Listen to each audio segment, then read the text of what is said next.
Assalomu alaykum do'stlar. Bugun sizlar bilan yurak fiziologiyasi darsini davomi, ya'ni compliance, ya'ni tomirlar sig'imi, arterial bosim, puls bosim, cardiac output, zarb hajmi va unga ta'sir etuvchi faktorlar, preload va afterload haqida gaplashamiz. Sizlar bilan demak Cardiomind kanali asoschisi Choriy va Dilnoza demak boshladik. Biz sizlar bilan o'tgan darsda qon tomiridagi oqimlar haqida gaplashgandik. Demak, qon tomirida ikki xil oqim bo'ladi. Laminar oqim bor va turbulent oqim bor. Bizda laminar oqim bu normada qon tomirida qonning harakatlanishi laminar oqimda bo'lishi kerak. Laminar oqimda demak bir tekis qatlam hosil qilib oqadi qon va bunda hech qanday shovqin hosil bo'lmaydi. Turbulent oqim esa asosan patologiyalarda yuzaga keladi. Ya'ni bunda turbulent oqimda qon uzuq yo'liq bo'lib tomir devoriga urilishi hisobiga demak bizda vibratsiya, ya'ni shovqin hosil bo'ladi. Misol uchun anemiya bo'lgan odamda agar auskultatsiyada yuragini eshitadigan bo'lsak, aortoklapan sohasida bizda demak turbulent oqim eshitiladi, sistola shovqin eshitiladi. Bu sistola shovqin asosan turbulent oqim hisobiga, ya'ni anemiya bo'lgan odamda qonida demak qo'shqoqlik kamayib ketgan bo'ladi. Sababi qon tarkibidagi hujayralar miqdori kamaygan bo'ladi. Shuni hisobiga demak qo'shqoqlik kamaygan bo'ladi. Qo'shqoqlik kamayish hisobiga turbulent oqim bo'ladi.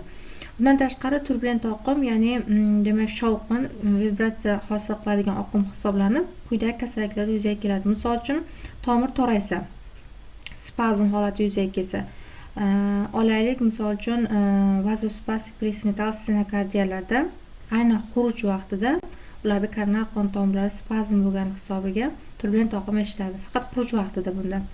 Va ikkinchisi o'sha qon oqim tez bo'lsa, ya'ni qon oqim tez bo'lsa bizda odatda qon hajmi odatda oshgan bo'ladi. Qon hajmi ko'p bo'lgandan keyin u yerda demak oqim ham tez bo'ladi va shuni hisobiga bir tekisda qatlam hosil qilib emas, balki uzuq yo'liq bo'lib notekis qon oqishi hisobiga demak turbulent oqim hosil bo'ladi. Misol uchun olaylik mitralniy regurgitatsiya yoki bo'lsam aortoniy regurgitatsiyada bizda bo'lmachalarda va qorinchalarda normaga nisbatan qon ko'p bo'lganligi hisobiga, qon hajmi ko'p bo'lganligi hisobiga qon oqim ham tez bo'ladi va u yerda turbulent oqim eshitiladi. Demak, qonni qovushqoqlik kamaysa, keyingisi qon qovushqoqlik kamaysa degani, ya'ni odatda qon qovushqoqlikni bizda qon tarkibidagi hujayralar va oqsillar belgilardi. Agar qon tarkibida oqsil miqdori kamayib ketsa yoki bo'lmasa qon tarkibida bizda o'sha qon shakli element, ya'ni hujayralar kamayadigan bo'lsa, bizda qovushqoqlik kamayadi. Misol uchun olaylik trombositopeniyada, bu autoimmun kasallik, ya'ni organizm o'zini trombositlarni parchalab tashlash hisobiga bizda qovushqoqlik kamayadi va shuni hisobiga ham demak bizda turbulent oqim eshitilishi mumkin. Yoki bo'lmasa jigar yetishmovchiligida, serozlarda bizda qon tarkibida globin oqsil miqdori kamayib ketgan hisobiga ham demak qon turbulent oqim demak bo'lib shovqin eshitiladi. Sababi bizda qovushqoqlik kamayib ketgan bo'ladi qon tarkibida. Keyingisi ateroskleroz hisobiga, misol uchun tomir devorini, mana bu tomir deydigan bo'lsak, tomir devorida misol uchun ateroskleroz plashkalar bor. Ya'ni misol uchun olaylik tomirda yog' bosgan deylik. Misol uchun ateroskleroz plashkalar bor. Qon mana bu yerda laminar oqim bo'lib, laminar oqimda bir tekis bo'lib oqib kelayotgan bo'ladi va bu yerga kelgandan keyin yo'l toraygani hisobiga demak qon o'tishga qiynaladi va uzuq yo'liq bo'lib tomir devoriga urilib, demak bizda vibratsiya shovqin hosil qiladi. Bu ham turbulent oqimni hosil qiladi. Stenozlarda, misol uchun mitralniy stenoz yoki aortoniy stenozlarda yo'l tor bo'lgani hisobiga qon oqib kelayotgan joyda yo'l tor va u yerda ham demak qon uzuq yo'liq bo'lib oqish hisobiga turbulent oqim yuzaga keladi va bunda ham shovqin eshitiladi. Yoki bo'lmasa boya aytdik, qon hajmi oshadigan bo'lsa, qon hajmi oshsa odatda qon oqim tezligi ham yuqori bo'ladi. Misol uchun mitral regurgitatsiya, mitral yetishmovchilik va aortoniy regurgitatsiyalarda, aortoniy yetishmovchilikda demak qon hajmi oshadi normaga nisbatan. Demak, davom etamiz. Qon tomirida demak compliance, ya'ni sig'imi haqida gaplashamiz sizlar bilan. Demak, bizda unstressed volume bor, ya'ni stresslanmagan hajm va stressed volume, ya'ni stresslangan hajm. Bu nima degani?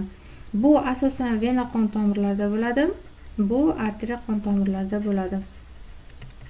Bu degani bizada arteriya qon tomirlarida asosan elastik tollar ko'p bo'lganligi hisobiga va kollagen tollar ko'p bo'lganligi sababli qon hajmi oshadigan bo'lsa, o'zini normasiga nisbatan tomir kengayadi, lekin ma'lum miqdorda kengayadi va darrov o'z holiga qaytadi.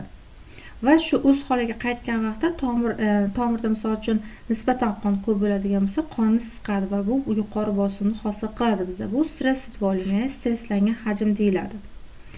Ya'ni demak, qarilarda o'sha ayniqsa elastik tollar kamayib, o'rni kollagen tollar egallagani hisobiga ham demak, qari odamlarda bizada tomirda kengayuvchanligi yana ham avvalgiga nisbatan kamayadi va bunda o'shani hisobiga sistolik bosim oshib, qon bosimi baland bo'ladi ularda. Unstressed volume bu asosan vena tomirlarida bo'ladi, ya'ni vena tomirlaridagi qon miqdori misol uchun normaga nisbatan oshib ketsa ham, misol uchun olaylik, preload, old yuklamani oshishi odatda venalardagi qon tomirlari miqdoriga bog'liq. Misol uchun venalarda demak qon ko'p. Venalar bemalol kengaya oladi, ularda sig'imi katta bo'ladi, lekin bosim uncha yuqori bo'lmaydi. Shuni hisobiga demak bu stresslanmagan hajmni beradi, ya'ni bosim past bo'ladi bu yerda. Bu yerda esa arteriyalarda bosim yuqori bo'ladi. Sababi sig'imga bog'liq. Vena qon tomirlarida sig'im baland bo'ladi, ya'ni bemalol kengayib, cho'zilib qancha qon bo'lsa o'ziga sig'dira oladi. Lekin stress volume, ya'ni arteriyalarda sig'im past bo'ladi. Ya'ni hamma qonni ham ma'lum miqdorgacha u kengaya oladi, lekin kengayishi bilan sirат o'z holiga qaytadi va shuni hisobiga qonni siqadi va bosim oshadi. Demak, bizada agar qanchalik venalarda qon, demak, vena qon tomirlarida qon ko'payadigan bo'lsa, ya'ni preload oshadigan bo'lsa, bizada demak bosim uncha farq qilmaydi, o'zgarmaydi, lekin arteriya qon tomirlarida qanchalik qon hajmi oshadigan bo'lsa, bizada sig'im kamligi hisobiga demak bosim baland bo'ladi. Bu ayniqsa boya aytdik, o'sha arteriyalar kengayuvchanligini kamaytirish borgan sari, o'sha yosh o'tgan sari arteriyalar kengayish qobiliyati kamaygani hisobiga bizada qarilarda sistolik bosim baland bo'ladi. Sababi ular qon tomiri qattiqlashadi, ya'ni qon tomirdagi o'sha elastik tollari kamayib, o'rnini kollagen tollar egallashi hisobiga bu holat yuzaga keladi. Demak, davom etamiz. Endi arterial bosim, bizada arterial bosim nima, puls bosim nima, o'rtacha demak arterial bosim nima, diastolik bosim nima va sistolik bosim nima, bular haqida sizlar bilan birma-bir tanishamiz. Demak, arterial bosim nima? Arterial bosim bizda bu o'sha yurakni qon aylanish vaqtidagi qon tomirlar ichida hosil qiladigan bosim. Ya'ni oddiy tilda aytganda, qon tomirlarda qon qanday kuch bilan harakatlanayotganini bildiruvchi bosim. Arterial bosim, demak, normada bizada optimal bosim 120 ga demak 80 mm/soniga teng bo'lishi kerak. Demak, bu normada. Demak, arterial bosim degani o'sha qon tomirlaridagi qonni qanday kuch bilan harakatlanayotganini bildiruvchi ko'rsatkich. Endi sistolik bosim nima? Sistolik bosim bizada demak yurak qisqargan vaqtida qonni tomirlarga chiqaradi va bunda eng yuqori bosim ostida bo'ladi. Eng yuqori bosim aynan mana shu vaqtda bo'ladi. Misol uchun olaylik, 120 ga 80. 120 bu yerda sistolik bosim. Ya'ni chap qorincha left ventricle qisqargan vaqtdagi qon tomiriga beradigan bosim eng baland bosim hisoblanadi. Demak, sistolik bosim bizda bu yerda yozilgan qachon oshish haqida.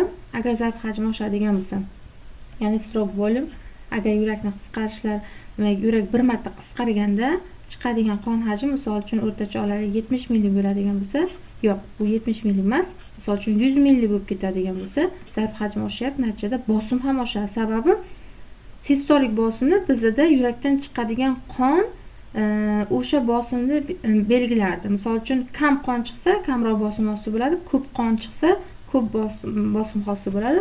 Xuddi o'sha hisobiga bir-biri bilan uzviy bog'liq. Ya'ni stroke volume zarb hajmi oshadigan bo'lsa, sistolik bosim ham oshadi. Shuning uchun zarb hajmi oshishiga har qanday faktor, demak, sistolik bosim oshishiga ham demak to'g'ri ta'sir qiladi. Ikkinchisi, preload oshadigan bo'lsa, old yuklama oshadigan bo'lsa, ya'ni yurakka ko'p qon keladigan bo'lsa, misol uchun mana buni yurak deb oladigan bo'lsak, yurakka misol uchun preload bo'lib ko'p qon kelyapti, superior vena cava, inferior vena cava orqali ko'p qon kelyapti. Preload oshdi. Preload oshgandan keyin o'z-o'zini yurakning qisqaruvchanligi oshadi va heart rate oshish hisobiga stroke volume, ya'ni zarb hajmi oshadi. Va zarb hajmi oshgandan keyin sistolik bosim ham oshadi. Sababi chap qorincha qancha ko'p qonni chiqarsa, qon tomiriga shuncha yuqori bosim bilan u qon chiqadi.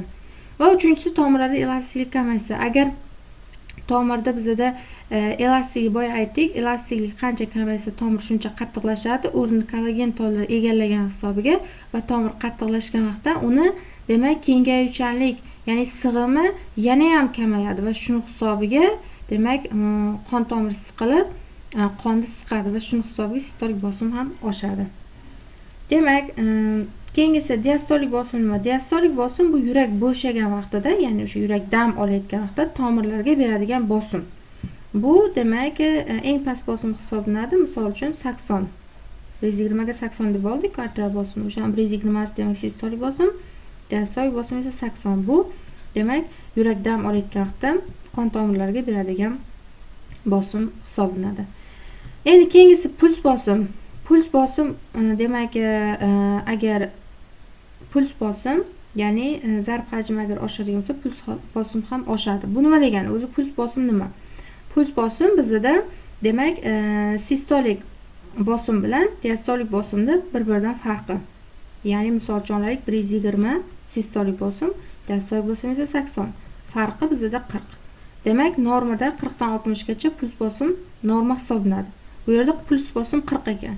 Agar mana shu puls bosim demak agar misol uchun aytyapti bizda zarb hajmi oshadigan bo'lsa, puls bosim ham oshadi deyapti. Ya'ni zarb hajmi bizda qachon oshadi? Bizda sistolik bosim zarb hajmi oshib, to'g'ri-to'g'ri sistolik bosim oshib olib keladi. Misol uchun qarilarda olaylik, zarb hajmi oshdi. Misol uchun ular endi 120 bosimda emas, 140 bosimda demak qonni chiqarib beryapti.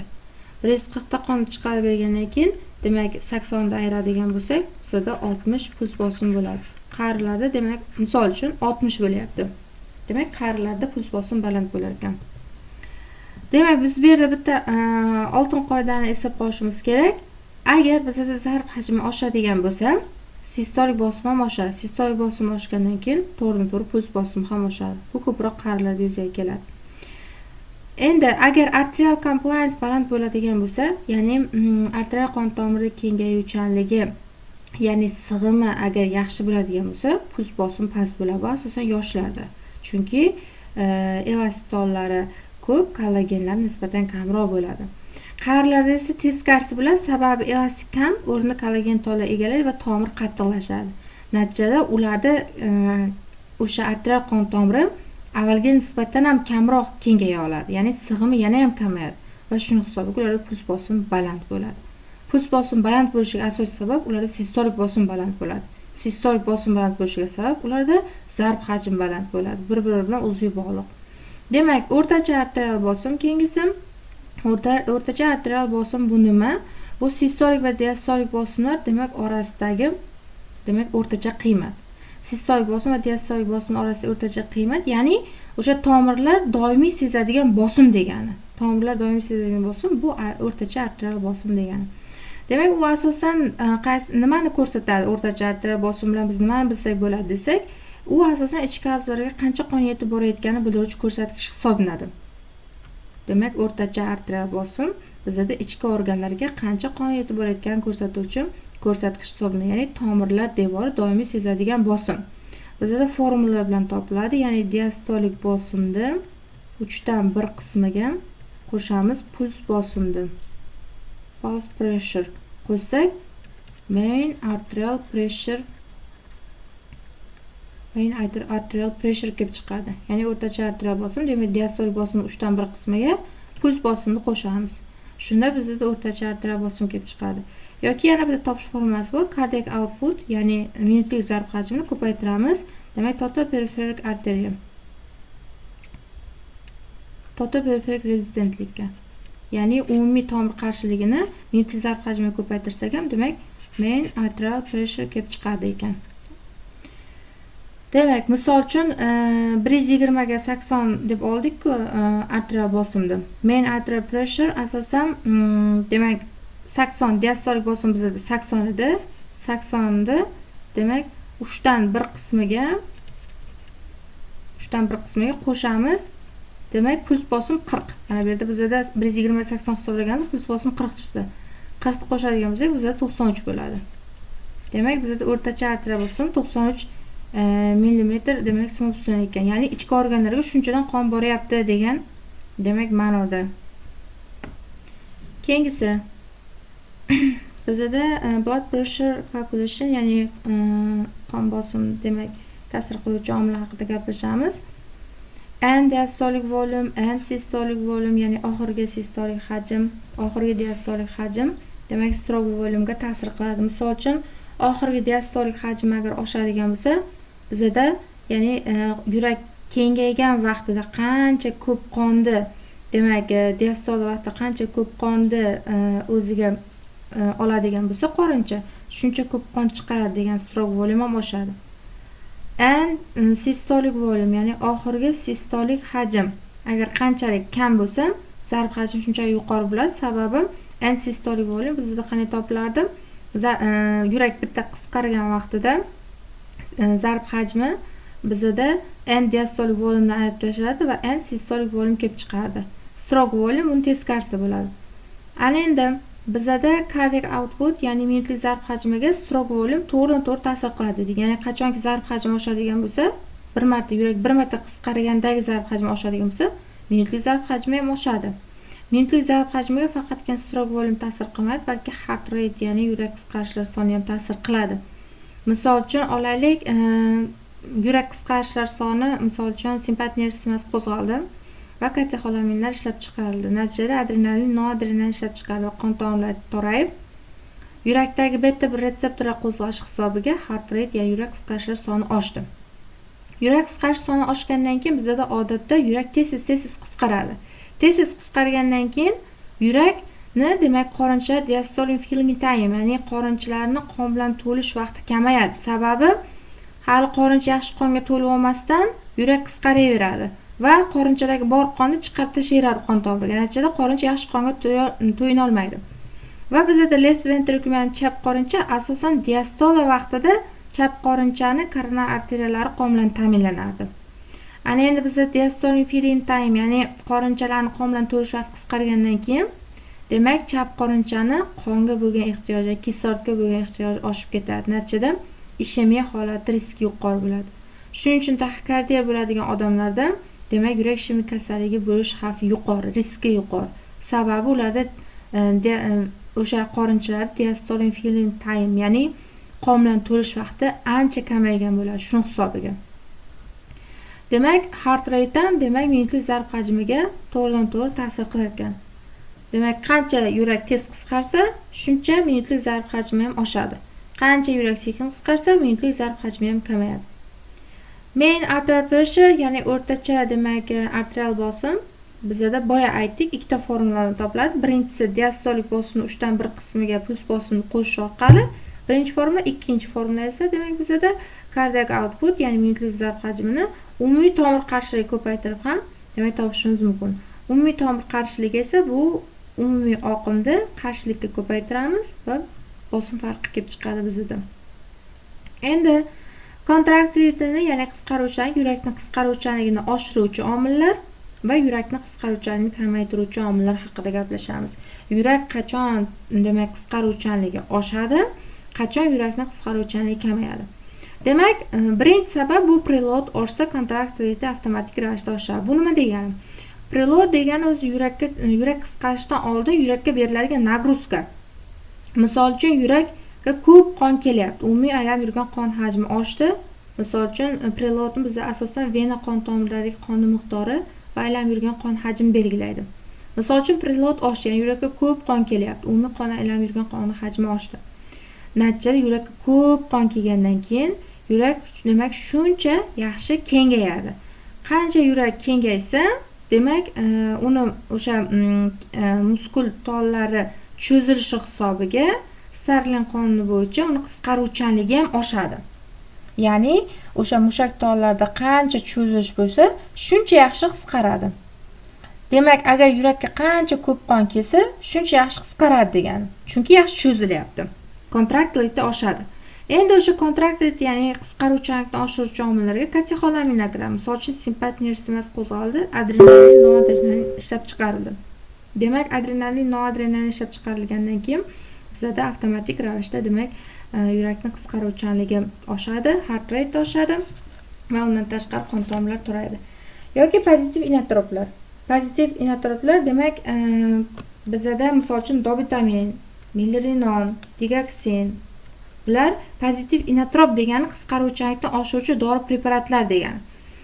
Bular asosan dopitamin, milirinon, digoksinlar yurakning qisqaruvchanligini oshiradi. Asosan kardiak shok vaqtida, yurak yetishmovchi vaqtda bu dori vositalari qo'llaniladi. Bularning mexanizmi qisqacha tanishib ketadigan bo'lsak, dopitamin masalan demak yurakning qisqaruvchanligini oshiradi. Kalsiy demak kalsiyni hujayra ichida ko'payishiga sabab bo'lganlik hisobiga, ya'ni beta 1 retseptorlarni qo'zg'atadi.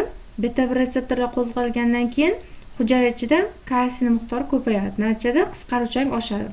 Yoki digoksin. Digoksin bu natriy kaliy ATFazani bloklaydi. Bu degani bizda natriy kaliy ATFaza bloklangandan keyin hujayra ichida natriy ko'payib ketadi va kalsiy ham ko'p bo'ladi.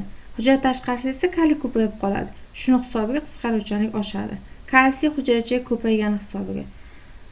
Endi lekin biz doimo o'sha yurak yaxshi kengaysa, yaxshi qisqaradi deya olmaymiz. Buni me'yoriy darajasi bor. Agar me'yordan oshib ketadigan bo'lsa, bizda qisqara olmay qoladi. Misol uchun dilatatsion kardiomiyopatiyalarda haddan tashqari yurak kengayib ketadi va bunda yurakning o'sha qisqarish anosi funksiyasi pasayadi. Anchagina pasayib ketadi. Ya'ni sistol disfunksiya bo'ladi. Keyingisi qisqaruvchanlikni endi kamaytiruvchi omillar. Birinchisi miokard infarkti. Ya'ni yurakning ma'lum bir o'sha qorinchalardagi, misol uchun zona dagi kardiomiyotsitlar nekroz bo'ldi. Gipoksiya hisobiga, misol uchun nekroz bo'lib kardiomiyotsitlar o'lish hisobiga u zona уже qisqara olmay qoladi. Ya'ni biz uchun ishlamaydigan zonaga aylanadi va shu hisobiga ham yurakning quvvatiga ta'sir qilib qisqaruvchanligini kamaytiradi bu holat. Yoki beta adrenal blokator, kalsiy blokatorlar haddan tashqari ko'p miqdorda qo'llaniladigan bo'lsa, bizda bradikardiyalarga sabab bo'ladi. Kalsiy kanal blokatorlarda o'sha digidropiridium unumlardan verapamil, diltiazem. Sabab bilan hujayra ichiga kalsiy kirishini bloklaydi. Shuni hisobiga ham demak bizda qisqaruvchanlik kamaytiradi bu holat. Yoki heart failure, yurak yetishmovchiligida. Yurak yetishmovchiligida qisqaruvchanlik kamayadi. Aynan demak o'sha stroke volume, ya'ni zarb hajmi kamayadigan bo'lsa, agar zarb hajmi kamayadigan bo'lsa, bizda demak heart failure, o'sha yurak yetishmovchiligida zarb hajmi kamaydi. Natijada bizda kontraktility, ya'ni qisqaruvchanlik ham kamayadi. Endi bundan tashqari o'sha agar bizda beta blokatorlar berdik, o'tkir holatlarda misol uchun ko'p miqdorda berib yubordik, sinus bradikardiyalarga sabab bo'ladi, qisqaruvchanlikni kamaytiradi. Yoki nodigidropiridium unumlardan kalsiy kanal blokatorlar qo'lladik. Misol uchun nojo'ya ta'sirlangan bradikardiyaga sabab bo'ldi. Yoki o'sha funksional miokardni yo'qotish, ya'ni o'sha miokard qavat o'zining funksiyasini ma'lum bir darajada yo'qotgani hisobiga demak kontraktility kamayadi, ya'ni qisqaruvchanlik kamayadi. Demak, quyidagi omillar qisqaruvchanlik pasayishiga sabab bo'ladi. Agar bizda heart rate, ya'ni yurakning qisqaruvchanligi oshadigan bo'lsa, yurakning kislorodga bo'lgan talabi oshadi.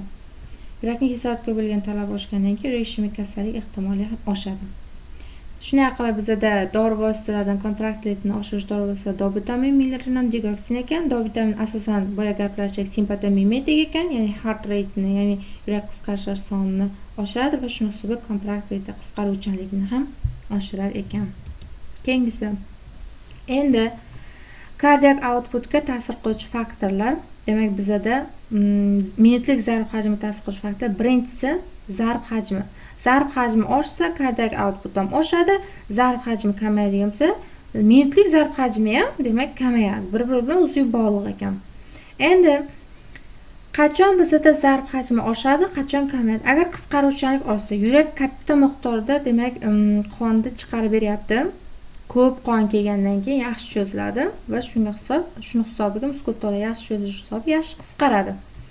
Yaxshi qisqargandan keyin, qisqaruvchanlik oshgandan keyin bizda yurakni chiqarib beradigan qon hajmi ham oshadi, zarb hajmi. yoki bo'lmasa ikkinchisi afterload kamaysa. Afterload kamaysa bizada demak yurakni misol uchun qisqardi yurak. Aytaylik, mana bu yurak 4 kamerali.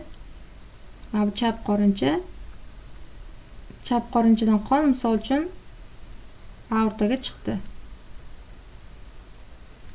Aortaga chiqdi. Aortaga chiqqanda mana shu aorta qon tomirida afterload qanchalik demak keyingi yuklama afterload bu yurak qisqarayotgan vaqtda yurakka beriladigan nagruzka. Ya'ni yurakka qachon nagruzka beriladi? Agar yurak o'sha qonni haydamoqchi va qon haydamoqchi bo'lgan zonasi, ya'ni aorta qon tomirida agar bizda bosim normada bo'lsa, yurak nagruzkasi ishlaydi. Agar bosim bu yerda baland bo'ladigan bo'lsa, ya'ni qarshilik baland bo'ladigan bo'lsa, bizda yurak nagruzka bilan ishlaydi. Agar mana shu yerda keyingi yuklama afterload kamayadigan bo'lsa, stroke volume, ya'ni zarb hajmi ham oshadi. Zarb hajmi oshgandan keyin kardiak output ham oshadi. Uchinchisi preload oshsa, ya'ni old yuklama oshadigan bo'lsa, superior vena cava, inferior vena cava orqali, ya'ni yuqori past cava vena orqali ko'p qon yurakka kelib quyiladigan bo'lsa, preload oshsa, ko'p qon kelyaptimi? Yurakdan ko'p qon chiqadi, stroke volume ham oshadi, ya'ni zarb hajmi oshgandan keyin minutlik zarb hajmi ham oshadi. Va to'rtinchisi heart failure, ya'ni yurak yetishmovchiligida bizda sistolik va diastolik disfunksiya bo'ladi. Bunda sistolik va diastolik disfunksiya bo'lganda yurak kam demak qonni chiqaradi va kam qon chiqargandan keyin zarb hajmi ham kamayadi va kardiak output minutlik zarb hajmi ham kamayadi. Endi ikkinchi ta'sir qiluvchi omil bizda qisqaruvchanlik. Qisqaruvchanlikda biz aytdik qachon qisqaruvchanlik oshishini. Kateholamillar misol uchun simpatik nerv sistemasi qo'zg'aladigan bo'lsa, kuchli natrop ta'sir qiladi. Bu asosan kalsiy demak ATFni aktivlash hisobiga hujayra ichiga kalsiy ko'p kiradi. Hujayrada kalsiy miqdori oshadi va heart rate oshadi, kontrakt rate oshadi shu hisobiga. Va ikkinchisi digoksin. Digoksin demak natriy kaliy ATF fazani bloklab hujayra ichiga kalsiy ko'payish hisobiga qisqaruvchanlikni oshiradi. Qisqaruvchanlik qanchalik yuqori bo'lsa, minutlik zarb hajmi ham shunchalik yuqori bo'ladi. Zarb hajmi qanchalik demak yuqori bo'lsa, bizda kardiak output, ya'ni minutlik zarb hajmi ham shuncha yuqori bo'ladi. Keyingisi. Endi preload va afterload haqida gaplashamiz. Preload bizda old yuklama, afterload keyingi yuklama. Ya'ni mana preload yurakka kelib quyiladigan qonning miqdori, ya'ni yurak qisqarishdan oldin yurakka beriladigan nagruzka preload. Afterload esa yurak qisqarayotgan vaqtida demak yurakka beriladigan nagruzka. Ya'ni bizda preloadda agar hajm misol uchun preload oshadigan bo'lsa, bu unda asosan yurak diastol vaqtida bo'ladi, ya'ni dam olayotgan vaqtda bo'ladi. Yurak hali qisqaramayotgan bo'ladi va yurakka beriladigan nagruzka bo'ladi. Preloadni bizda asosan venöz qon tomirlaridagi qonni hajmi va aylanib yurgan umumiy qon hajmi belgilaydi preloadni. Demak, preload agar qanchalik oshadigan bo'lsa, misol uchun mushak tollari shuncha cho'ziladi va shuncha yaxshi qisqaradi dedik. Ya'ni yurakka ko'p qon kelsa, shuncha yaxshi qisqaradi, chunki yaxshi cho'ziladi. Lekin buni ham me'yori bor dedik, boya aytdik, sababi haddan tashqari agar kengayib ketadigan bo'lsa, sistolik disfunksiya bo'lishi mumkin. Demak, preload bu yurakka keladigan nagruzka. Preload agar oshadigan bo'lsa, bizda stroke volume ham oshadi. Preload oshsa, stroke volume, ya'ni zarb hajmi oshadi va kardiak output ham oshadi, ya'ni minutlik zarb hajmi ham oshadi. Demak, zarb hajmi oshadigan bo'lsa, bizda qisqaruvchanlik kontrakt rate oshadi, preload oshadi va afterload bu vaqtda kamayadi. Preload bu yurak qisqarishdan oldin yurakka tushadigan nagruzka. Demak, end diastolic volume oxirgi diastolik hajm oshishiga sabab bo'ladi preload.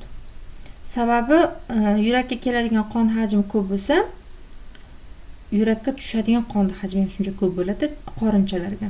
End diastolic volume demak bu diastol vaqtdagi oxirgi hajm ham demak yuqori bo'ladi. Natijada stroke volume baland bo'ladi. Natijada cardiac output baland bo'ladi. Misol uchun olaylik, regurgitatsiyalarda, misol uchun mitral aortal regurgitatsiya yoki yurak yetishmovchiligi, sistolik diastolik disfunksiyalarda. Bundan tashqari o'sha maxsus dorilar bor preloadni kamaytiruvchi, misol uchun venöz vasodilatatorlardan Olaylik nitroglitserin. Nitroglitserin asosan vena qon tomirlarini kengaytiradi va demak sirkulyatsiyani, ya'ni qon hajmini kamaytirib, preloadni kamaytiradi. Endi afterload bu demak yurak qisqarayotgan vaqtida yurakka beriladigan demak nagruzka. O'rtacha arterial bosimga odatda bog'liq bo'ladi. Laplace qonuniga bog'liq bo'ladi. Asosan Laplace qonuniga ko'ra asosan o'sha devor kuchi qanchalik yuqori bo'lsa, misol uchun olaylik chap qoronchani devor kuchi qanchalik yuqori bo'lsa, bosim shunchalik baland bo'ladi va afterloaddan baland bo'ladi. Bu degani organizm moslashadi. Ya'ni agar bizada chap qoroncha chiqarib beradigan demak yo'lda, misol uchun aortada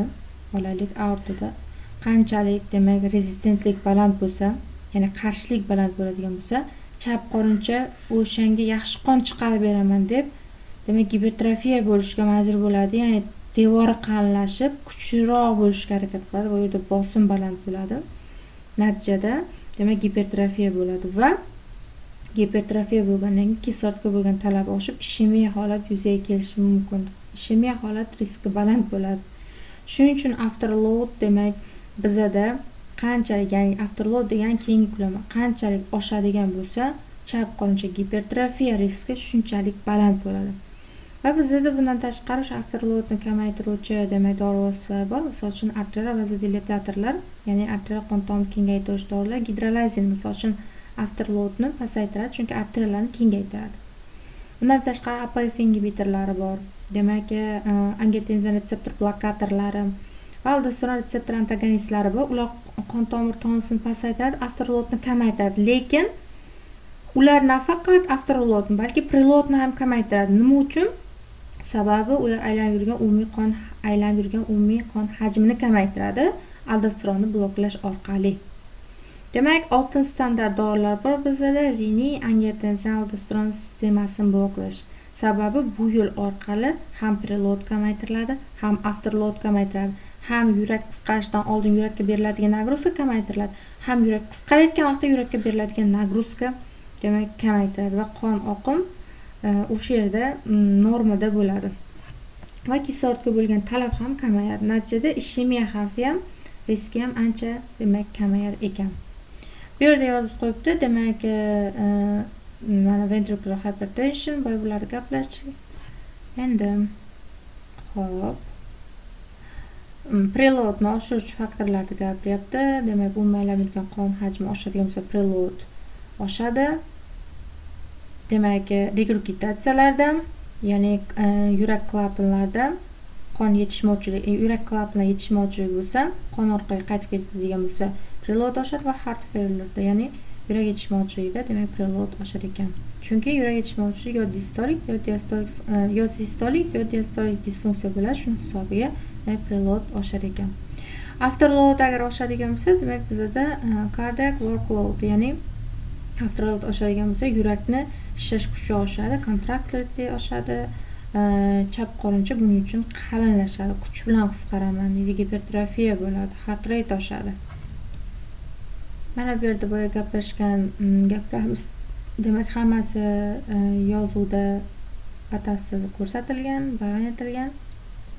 Keyingisi mana bu yerda ham endi preload, afterload, demak preload refers to the amount of the blood in the ventricle and systole. Demak, preload bu qorinchani oxirgi diastolik hajmini belgilovchi qon hajmi, ya'ni and diastolic volume agar oshadigan bo'lsa, bizda preload oshgan bo'lar ekan. Increased preload typically leads to an increased stroke volume. Ya'ni aytayaptiki, agar bizda old yuklama oshadigan bo'lsa, avtomatik ravishda zarb hajmi ham oshishiga sabab bo'ladi bu narsa. Stroke volume oshadi, and diastolic volume oshadi. Fluid administration can increase preload, while diuretics may be reduce preload. Demak, suyuqlikni nazorat qilish, suyuqlik agar oshadigan bo'lsa, deyapti, bu preloadni oshishiga olib keladi. Umumiy aylanadigan qon hajmi oshadi, bu preload oshishiga sabab bo'ladi. Misol uchun, aldosteron ko'p ishlab chiqaradi, aldosteron retseptorlar demak bloklanmasa, ya'ni ko'p ishlab chiqarilsa, ya'ni yangi tizim aldosteron tizim faollashgan bo'lsa, bizda umumiy aylab yurgan qon hajmi oshadi va shuni hisobiga preload oshadi. Va diuretiklar beramiz bu vaqtda preloadni kamaytirish uchun deyapti. Demak, stroke volume nimaga teng ekan? Yurakni qancha stroke volume baland bo'lsa, ya'ni zarb hajmi qanchalik oshadigan bo'lsa, sizda heart rate ham oshadi deyapti. Endi afterload degani yurak qisqarayotgan vaqtda yurakka beriladigan nagruzka.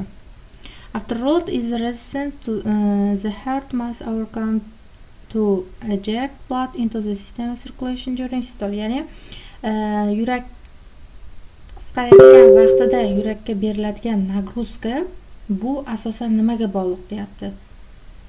O'sha sistemik sirkulyatsiya, ya'ni qon umumiy aylab yurgan qon sistola vaqtida qon tomiriga qon chiqarish kerak-ku, chap qorincha. Ya'ni umumiy qon aylanish sistemasiga chiqarish kerak. O'sha vaqtda u qon tomir rezistentligiga bog'liq deyapti. Agar rezistentlik qanchalik baland bo'lsa, afterload shunchalik baland bo'ladi. Agar rezistentlik, ya'ni tomir qarshiligi qanchalik past bo'lsa, afterload shunchalik past bo'ladi degan. Increased afterload can reduce stroke volume as the heart has to work harder against increased resistance. Ya'ni aytayaptiki bu yerda agar keyingi yuklama oshadigan bo'lsa, bu zarb hajmini, shuningdek yurakni ishlash kuchini ham oshiradi, sababi rezistentlikka qarshi ishlash uchun. Chunki chiqarib beradigan qon tomirida qarshiligi baland va shunga yarasha yurak kuchi bilan ishlaydi, nagruzka bilan ishlaydi va shuni hisobiga stroke volume, ya'ni zarb hajmi ham oshadi. Vasodilators may reduce afterload. Vasodilatatorlar bu afterloadni kamaytirishi mumkin. Whilst medications for hypertension can impact afterload. Demak, afterloadni agar kamaytiradigan bo'lsak, bizda qon bosimi tushadi deyapti. Vasodilatatorlar bizda asosan vena qon tomirlarini kengaytiradi, lekin ko'proq miqdorda berilsa, bizda arteriya qon tomirlarini ham kengaytirish mumkin. Misol uchun nitratlar, nitroglitserin. Endi bu yerda ham ko'rsatilgan mana preloadga demak ta'sir qiluvchi faktorlar, demak qon hajmi ta'sir qilar ekan. Venous return, ya'ni vena qon tomirida qon hajmi ta'sir qilar ekan va atrial contraction, ya'ni bo'lmachilarda qisqaruvchanligi preloadga ta'sir qilar ekan. Afterloadga esa demak bu asosan peripheral vascular resistancelikka bog'liq, ya'ni perifer qon tomirlar qarshiligiga bog'liq dedik afterloadni. Ya'ni baland past bo'lishi, afterload agar oshadigan bo'lsa, cardiac workload, ya'ni yurakni qisqarish kuchi ham, yurakni ishi ham bizda oshadi. Sizlar bilan demak bugun shularni gaplashmoqchi edik. Bizlarni kuzatishda davom eting. Kanalimizga obuna bo'lishni unutmang. Doim o'qib, rivojlanishdan charchamang. Sog' bo'ling, salomat bo'ling.